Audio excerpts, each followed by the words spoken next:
Hey, friends, and welcome back to the 911 Strong podcast. I am Aram Choe, and with me, as always, is America's favorite dispatcher Kristen. Hi. What's up, Kristen? Not much. Not much today. It's gloomy outside. Yeah, and you guys were kind of burning the candle at both ends, and I mean, you Yeah. guys were just traveling between traveling flights and Yeah. having to handle some pretty heavy stuff. You guys battling, both you guys got sick. We both got strep throat after that. Yeah. Yeah. It's been a lot. Yeah, how are you feeling now? I still kind of have a cough that's kind of like been lingering, but I Yeah. feel a lot better. But yeah, that I've never had strep throat before, and that to me was worse than COVID. And it lasted longer and it just took me out. It was horrible.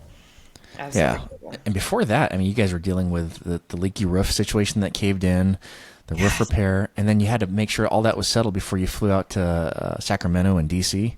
Yeah, it's just been, it really has been one thing after another. So we had, I don't even know if we talked about, we had Baker to Vegas and then we had a break. And then, yeah, we went to a wedding. We had all of my daughter's friends were spending the night that night. We came home, we literally laid down, the ceiling collapsed. And then, fighting with the insurance. And then we got the outer part of the roof fixed. Like I think it was really fast. I think within like 3 days we were able to find somebody Yeah. and have that fixed because we were due for another like major storm. And so we got that, and then finally our ceiling got fixed, and we had to get different quotes because of course people were trying to rip us off, unfortunately. And so yeah, you just don't really think about it, but like, okay, there's a hole in the roof. Okay, we'll just repair that hole. But then you can't, because then you need to texture the ceiling, and then your paint's not going to match. So then you have to paint the whole ceiling, and it ended up ruining a part of our wall. So we had to repaint a whole wall. And then after we saw the wall repainted, then long story short for those, because I don't think I've ever shared the story, but when we moved into our house for whatever reason, the guy like built a wall over the fireplace. And so when we discovered there was a fireplace there, we got the wall knocked down so we could use it. And so I didn't realize it at the time, but after we painted the ruined wall from the water damage, that fireplace wall was a different shade of white. So we had to paint that wall too. So it was a bunch of stuff. And then, yeah, then after that we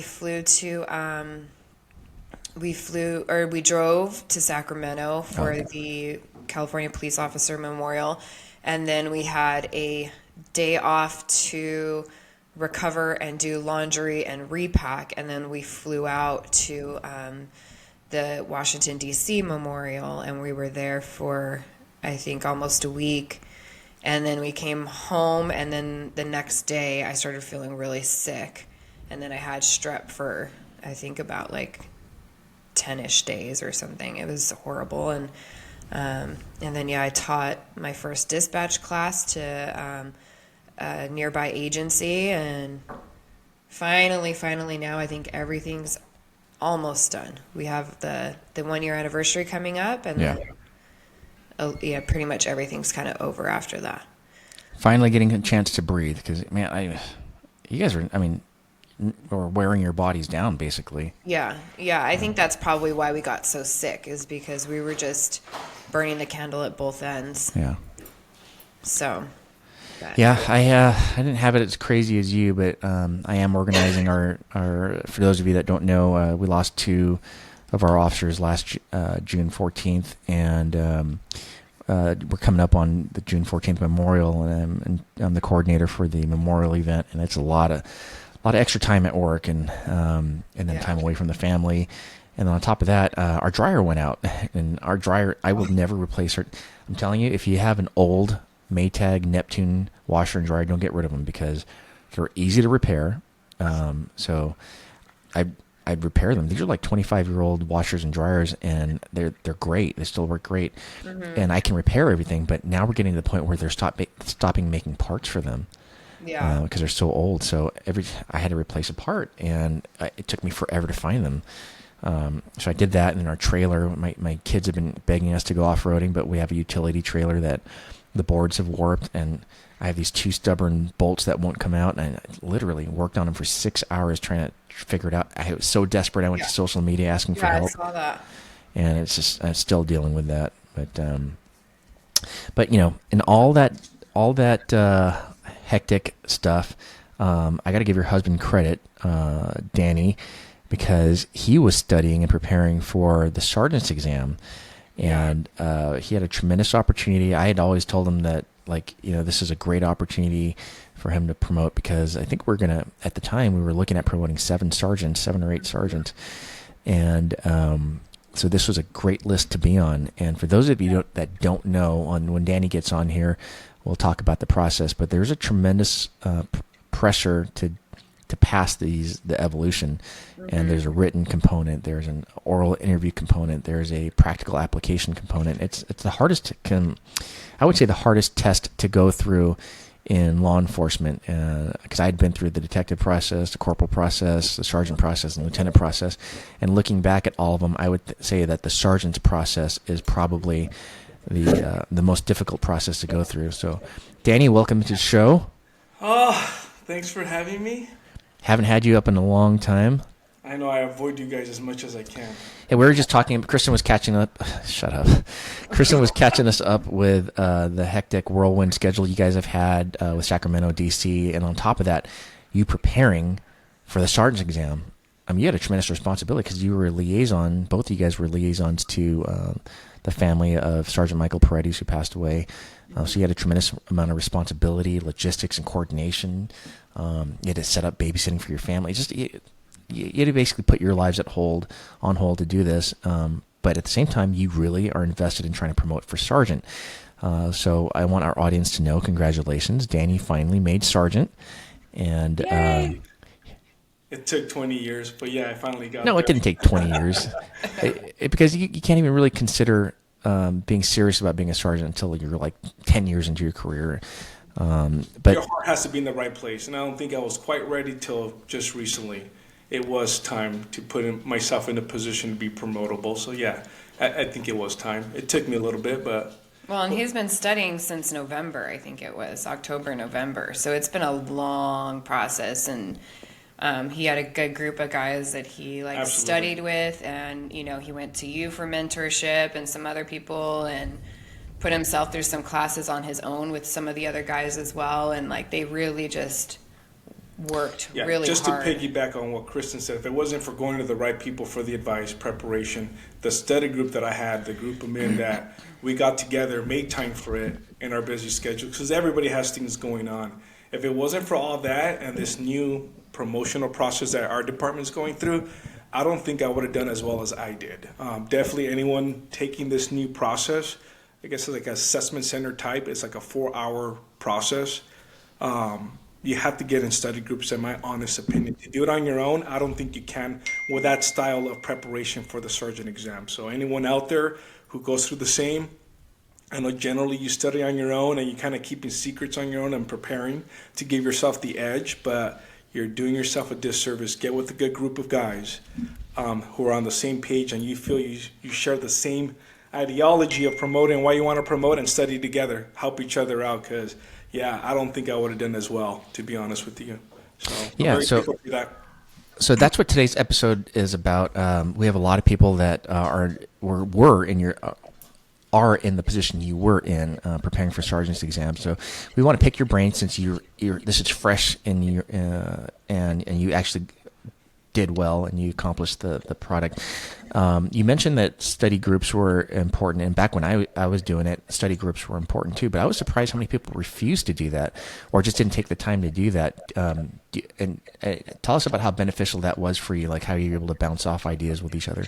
Well, that's just what it is. I think because in your career you do so much, you kind of often forget the assignments that you had, the responsibilities that you had, and how some of those traits or skills that you had, you could translate it in a way that you could present it for your oral presentation for that assessment center. So having coworkers that have known you over the years are able to kind of remind you of some of those things, because unless you keep notes of everything you've done and how you could translate it where it's the skills, ability, of knowledge of a supervisor, oftentimes you don't realize you've already done things along those lines, and your coworkers are there to remind you, hey, by the way, remember you did this assignment and you were responsible for X, Y, and Z, which is the knowledge and skills that you want as a supervisor. So having that and having them there to remind you, and vice versa, you helping them out, hearing their presentation, and yeah, making the right adjustments. And maybe it's better to word it in this manner. And having people in your group to help you along that process was definitely one of the best experiences to help me for this process. So why is that important to reflect back on your career and the highlights and stuff like that? Why is it important to remember those things? Because maybe you don't even realize that you're already taking a leadership role. You don't have to have a rank. You don't. You're already kind of doing this kind of naturally without realizing it. And reflecting back on what you've done, you can be forgetful. There's so much that we do. And the only way you can do that is to have those who are in your corner, Right. to help you, remind you of the things you have done in your career and how it could benefit you in preparing for the sergeant exam. That's important, right, as you go through your oral interview, because you're asking questions that you don't know. You don't know the questions prior, so you want to prepare yourself to be able to answer any question. And as I recall, as you look back in your career and reflect on what you've done in your career, you can almost take any situation. Maybe if you remembered 3 or 4 situations that were highlights in your career, you can almost apply them to any question, right? Yes, absolutely. Yeah, so like with the advice I give some of the people that come to me, the few people that come to me for advice, is do that. Do a big reflection on your career, because let's just say I reflected on a big case. One of the things I forgot I did was I solved a 12-year-old murder, and that was my first week in Detective Bureau. And people ask, how are you going to use that for an oral question? Well, let's just say the question is, how have you prepared for this position? And I can say, well, I've actually been preparing for my entire career. One of the highlights in my career was I solved a 12-year-old murder. And that's just reeling them in now. Now they're interested. Okay, how is he going to spin this into that? Yeah. And I said, well, I was in a position where it was my first week as a detective. I was by myself that day because everybody else was off. And I get a call from another agency saying that there was a crazy guy admitting to a murder that he did 12 years ago. And I can talk about how I took a position to follow through with that. I took the initiative to follow through, and without even having the proper training, led to the solving of a 12-year-old murder. And then conversely, what if the question was asked, what have you done to contribute positively to the police department? I can bring that same thing up and say, hey, now that I've been through this, and I've been through this thing without proper training, I implemented training now to where new detectives have to complete a set of training within the unit before they're released into the field. So you can take the same scenario, pull back from your memories, and apply that to that. I just give you 2 examples of how you answer questions, and that's the best piece of advice I can give to someone to prepare for the oral interview. And you are the king at that. That is why I always come to you. And during this process, you knew that we spent many hours on reflecting on what I've done in my career that are traits to be a supervisor. And it's, individuals like you that have that ability to see that and spin it, where making me realize you're right. I have been put in those positions of leadership, of making changes and not seeing the bigger picture. And it really does take someone with experience and time on to really help individuals like myself realize that. So no, I thank you and everybody else who helped me along that whole process. Yeah, and it's really not just necessarily time on, but it's someone that's been through the process before, right? Because for people that don't know, it took me 3 exam processes to become sergeant. I failed the first one. I didn't make the cut on the second one. On the third one, I finally made it. But I learned valuable lessons along the way, because each time I got better, and I was able to pass that on. So would you recommend, I think you were reluctant to take it the first opportunity you got because you're like, hey, I don't have enough time on, and they're not going to take me seriously. But looking back, don't you wish you would have had as many opportunities to audition? Yes, and I'm glad I did, because I think the first time I took it was 7 years ago, and I wasn't even a corporal. I just took it for the experience. I wanted to know what the written exam was like. And just by luck, because I didn't study, I just wanted to see the test basically. I passed it. I barely just passed the test, enough to get to the oral interview. And that was a standard 3-panel oral interview. And I had no business being in that oral interview, but it gave me at least the ability to look at the questions. Even though I answered and failed every question, in my opinion, it was just more just to see what the test was about. And then the second time I took it, I didn't even pass the written. It was a lot more difficult, and it definitely opened up my eyes that these tests do change. And then the third time I took it, I really studied any opportunity I had. And if it wasn't for taking it the first 2 times, I don't think I really would have taken it as serious as I did the third time when I was actually ready to be promotable. So yeah, no, I encourage anybody out there, take any chance to take it. Even though you're not ready to be one, it's just good to know, like you said, to be familiar with the process. So when it is your time, you're going to be ready to put yourself in a position where you can be selected instead of oh man, this is my first time taking it, and you fail. And that is not a good feeling. Yeah, because you don't want the first time you take the actual exam to be the time that you actually want it, right? You want it, just like anything, you want some familiarity going into it because it eases your anxiety and tension, right? This is familiar to you, at least for a little bit. Absolutely. So tell us about the studying process for the written. Were you able to do that at home? Did Kristen take the kids out, or did you have to leave the house? How was that?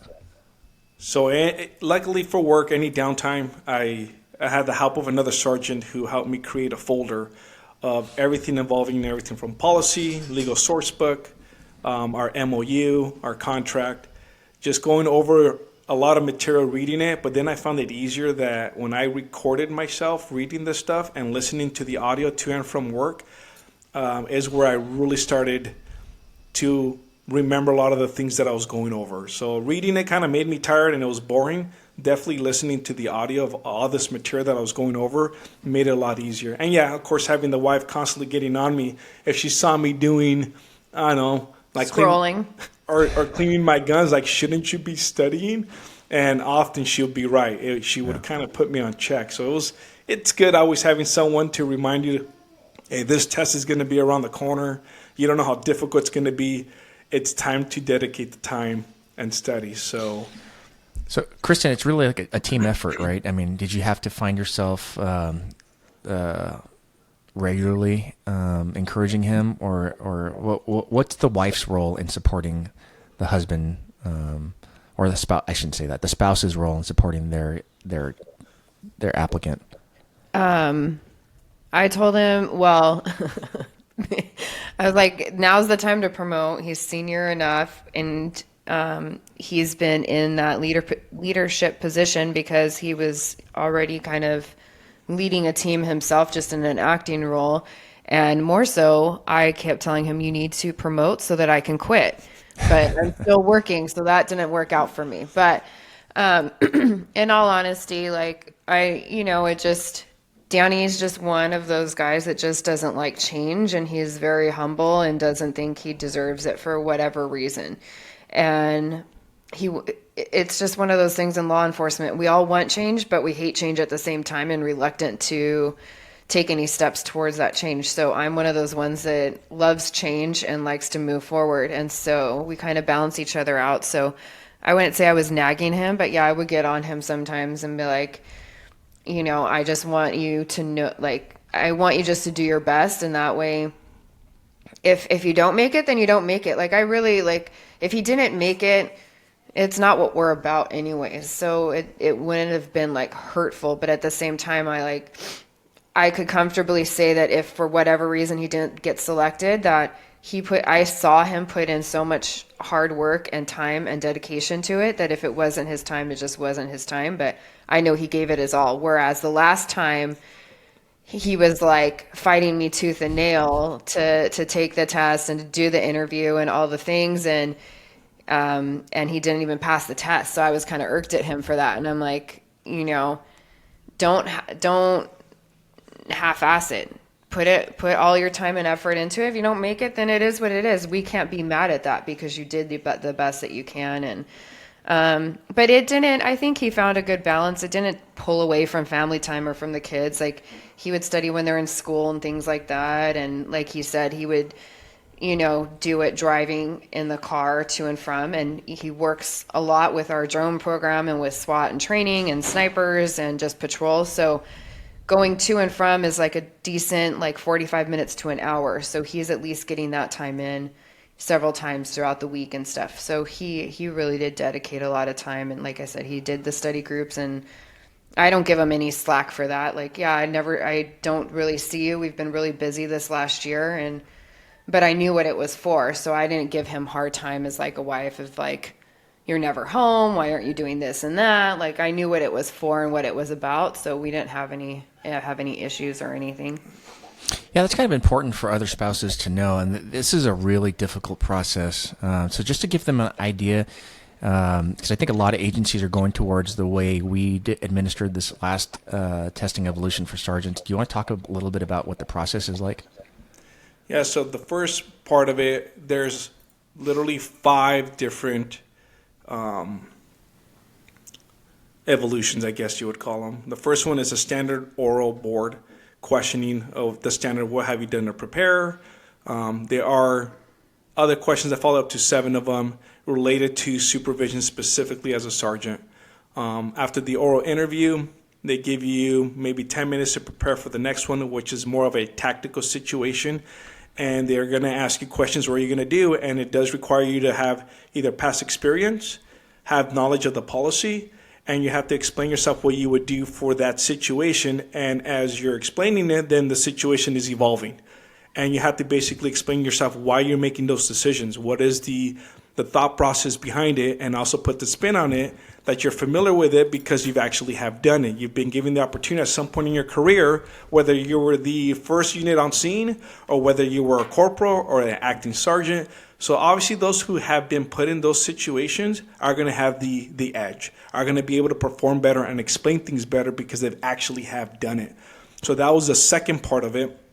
The third part of it was you're giving a briefing item. They want to see your style, your ability to go over something in briefing with your troops, and also be able to answer questions regarding something that the department wants you to pass on to your men and women that you're responsible for.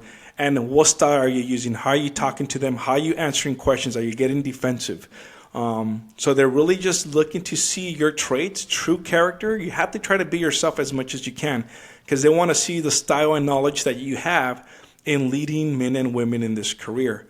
The fourth part of the exam was having an actual person, like an actor, and you're going to go over some sort of reprimand or some sort of discussion because there's been some issues that you have detected as a supervisor that you have to sit down with them and discuss it, and also be able to write that down on a written format, communicating that message with your watch commander, making them aware of some potential issue you have with one of your subordinates. So that was the 5 things that you had to go over, and every single one was about 10-minute preparation. They do give you time to go over what the question is, write down any notes that you feel you need to know in bulletins before you go into the actual scenario. And you have about anywhere between 20 and 45 minutes to give the actual presentation. So the whole thing took about 4 to 5 hours. Yeah. I want to say, and every process had a different lieutenant basically scoring you. So it also took a lot of outside agency lieutenants to help with this process. I think we processed a total of 12 that made it to the oral interview. No, it was more than that. 16, I think, right? Yeah, it was. So, I mean, it took, I think, 3 entire days to process all and of before us. you even got there, you had to pass the written. Yes. Yeah, and then you still have the chief's interview if you pass that second. The assessment center process. Right, and the written's not an easy one too. You had to have knowledge of policy, case law, penal codes, search and seizure, Fourth Amendment stuff. And so we actually started off with how many applicants? I think like 25, 26. Right. And we had a big number that passed. I think we had like 22 or 23 that passed the written. And then when we went to the assessment center process, those who moved to the chief's oral was, I believe, 12. Okay. So about half. So each phase, there's an elimination process. Yes. Looking Don't back, ask him about the scoring. I'm still not clear on Yeah. the scoring. There is like a formula Sure. between the written and the assessment center scoring process. Whether it'll determine if you made it to the third and final round, which is the chief oral, and then obviously once the chief oral, you're going to get banned either 1, 2, or 3. so I mean, you go through all that, and there's still no guarantee that you're going to be selected, right? You get placed on an eligibility list, and so I mean, that's nerve-wracking in of itself, right? Because now you're done, you've done everything you can, and you know that they want to make promotions, and you're just kind of on pins and needles every day, waiting for that announcement to come out or the phone call to come from the chief, and that's nerve-wracking too, isn't it? Of course it is. Well, that, and then it kept getting moved around because they went with this new company. So the dates always kept changing with the interviews or with the testing dates, and then the panel dates were different, and then even the chief's oral interview was different too. And there's just a lot of moving parts. And then on top of that, like you said, he was the liaison for one of the families, and like the traveling on top of it too. So trying to like calm your nerves, but like prioritize things and balance. It was a lot. Yeah. It was a All lot. right, let's fast forward. You get the call. What was that like? Well, we had strep, so I was sick. I didn't know what the phone call was going to be about. Part of me, I know that politically we're going through some things where I know we're trying to promote, but there's also just typical changes going on. a hold on how many they were going to promote. We didn't know how many were going to be promoted off this list. Right. It was upward to 7, is my understanding. Yeah. And I know that there's already 2 announcements made, and I was not one of the first 2. I knew that I was on band 1, and eventually it was going to happen. But with some of these, I guess it's a freeze. Potentially it's a freeze of promotions. They can last longer than the eligibility list allows, which is 1 year, and then have to go through this whole process again. Okay. So when I got that call from the chief, I wasn't sure if it was something to explain, yeah, I want to apologize, but this process might take longer. It could be 6 months, 9 months, or they might say, like, we're not going to be able to promote anybody for a year. And essentially, all the time and effort you put into this, you have to accept it, and it's like, it is what it is. Yeah. So I wasn't sure what the phone call was going to be about. But when I answered and I got the news, obviously a mix of emotions for different reasons that I experienced at that moment. But ultimately, yeah, I was happy with. So before, when you mentioned that they announced 2 people that are already promoted, promotion announcements, but your attitude when you're not selected is just as important, isn't it? Absolutely, and I think the department is going to look at you. Your family's going to see how you react. Nothing is owed to us, in my humble opinion. There's no guarantees to anything. I put a lot of it in the faith of God. I do. Things happen for a reason. If I wasn't selected for the first 2 or the third or ever, to me, it's faith. Whatever that reason is behind it, I may not be able to understand it, but I'm going to accept it and just be content with where I'm at. Right. And it's easy for me to be happy where I'm at. And like Kristen said, I hate change anyways, right? So I wasn't going to be bummed out if I wasn't. I was generally happy with the first 2 because they're fellow SWAT guys, and I studied with them. So I could not have been more happy that they got selected, that it was a group that I was with, and I know the work that they put into it, and they're very deserving of it. So when I wasn't the first 2, I was not disappointed, none the least. I just put it in God's hands, and it happened for a reason. And if later on it was meant to be for me to get one of those spots, wonderful. If not, wonderful too. Because I'm still grateful for the things I have and the position I currently have. So I was ready to accept anything. It was just more of the anxiety of knowing what's going to happen, just to make the preparation. Not knowing what was going to happen. Yeah, not knowing what was going to happen. Yeah. And having just preparing yourself for those changes is what gives me anxiety. Because, again, not a big fan. He doesn't like the unknown. And I don't like change. And just for the benefit of our audience, I can tell you now from the position that I'm in, the administration is watching to see how your reaction is. If your attitude is supportive, if you're in disagreement to the administrative goals, there's reasons why you may have been in consideration to be the first selection, but due to other factors such as department needs, things get shuffled. So being patient is important, and acting not like you're entitled is important as well. So that's a tip for you guys listening out there. If you guys get on a list not getting selected, they look at you just as much as someone that does get selected. And then finally, I just want to, to say congratulations, Danny. Very proud of you. You're one of my best friends. Consider you a brother. And seeing this made me very, very happy for you. But from your perspective, come on, there's got to be a sense of pride that you made it, right? There it is. I mean, definitely is one of the emotions you feel for sure. And for Kristen, you had a proud wifey moment, right? Yeah, no, I'm proud of him, and yeah, I'm biased. I'm his wife, but at the same time, like he stepped up when he needed to last year, and the department trusted him enough to guide and lead a team anyways. So I told him, like, even if for whatever reason you don't get it, you've been doing it, so it's not like you can't do the job. And now it's just, I told him, it's like, for couples who have been living together, you're living the marriage life, but now you just have the papers to say you're actually married. Like, it's solidified. And yeah, I'm proud of him. I think he deserved it. And like I said, I saw how hard he worked and how hard the guys worked with him, and they all deserved it. And they were all genuinely proud for each other, from what I can tell. And it's just it's a bittersweet moment, and I'm happy that he got to step in and start moving up through the chain a little bit. So I think he'll have fun.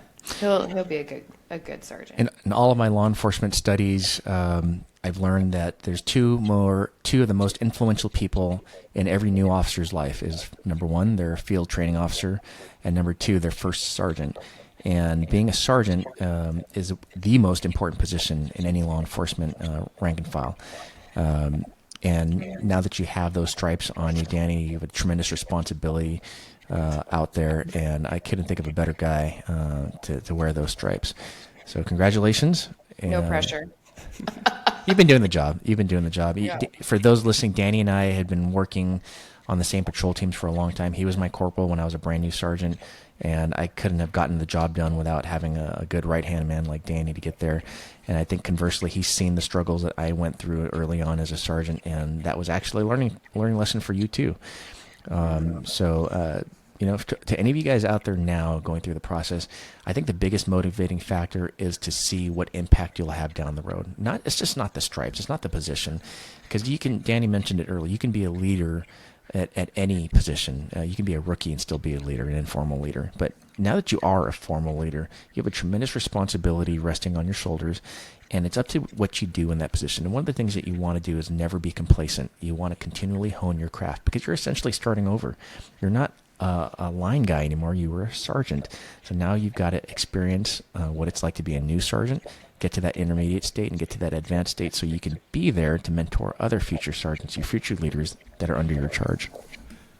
Mm-hmm. Yeah, I'm looking forward to the challenge, and it assures me that I'm going to do well as long as I still get input from, obviously, individuals like yourself with that past experience. And there's even younger guys that I'm constantly learning from, and just recognizing that your experience comes from the type of life that you've walked, whether it's outside of work or at work, and everybody has something always to contribute. And I'm looking forward to that, to just continue, like you said, honing on my skill and really drawing from others, and also passing on that knowledge, because what good is that? To have all that if you can't pass it on to the next generation. You want them to do better than you. You want them to exceed your capabilities, and that to me is the purpose why you're put in those positions, is to help everybody above you and below you, and treat everybody the way, obviously, that golden rule, right? Like the way you want to be treated. So, no, I'm looking forward to this new challenge and journey, and I'm glad to be doing it with people like you, the wife, and everybody else. Already saying wise words as a sergeant. Good job, Danny. I've had some great mentors. What can I say? All right. Well, congratulations again, and congratulations to our audience for listening to such a great episode. All kidding aside, we are grateful that we have an audience. It amazes me that we're international and in the top 100 in a lot of these countries. Some of the countries I've never even heard of. But I see the charts, and on the Apple podcast charts where we've gotten international. So thank you to those of you that are continuing to share the word and spread the word about our podcast. And we thank you for inviting us into your homes, your offices, and on your car drives, and letting us in on your families. So tell your friends about us, and then we look forward to having you join us next time on the 9. Bye-bye.